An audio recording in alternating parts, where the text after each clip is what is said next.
माता के, भारत माता के।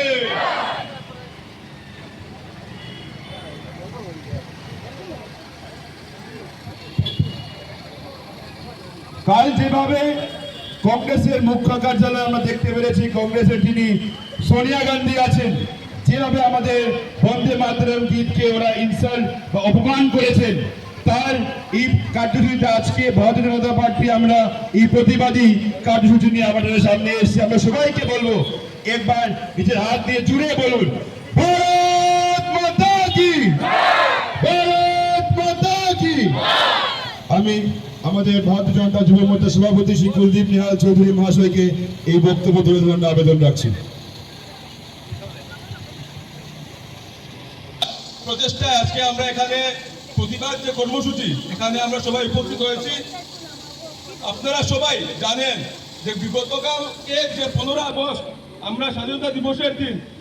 কংগ্রেসের দিল্লিস্থিত মুখ্য কার্যালয়ে কংগ্রেসের যিনি প্রধান নেতা রাহুল গান্ধী, কংগ্রেসের সভাপতি মল্লিকার্জুন খড়গে এবং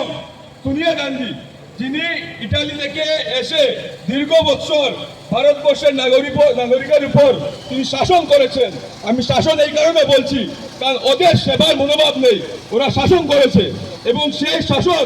তাদের মাথায় মাথাচাড়া দিয়ে ওরা কিন্তু আজকের দিনে ভারতবর্ষের যে কৃষ্টি সংস্কৃতি সহ যে ভারতবর্ষের যে রাষ্ট্রীয় গীত, সেই রাষ্ট্রীয় গীতের অপমান আমরা দেখেছি গতকালকে কংগ্রেসের যে সদর দপ্তর, সেই সদর দপ্তরে ওরা করেছে। বন্ধুগণ, আপনারা সবাই জানেন যে কংগ্রেসের এই যে চরিত্র সেটা আজকের নয়, সেটার চরিত্র কিন্তু ওদের ইতিহাসে আছে। আপনারা সবাই জানেন যে 1937 সালে যখন কংগ্রেসের অ্যাসেম্বলি হয়েছিল দিল্লিতে, সেই দিল্লিতেও জনগণ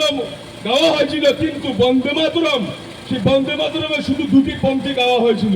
বাকি যে লাইনগুলো ছিল, স্ট্যান্জাগুলো ছিল, ওরা কিন্তু সেখানে গায়নি। ওটার প্রতিবাদ কিন্তু কংগ্রেস করেছিল সেই কংগ্রেসের অ্যাসেম্বলিতেই, কারণ সেখানে আছে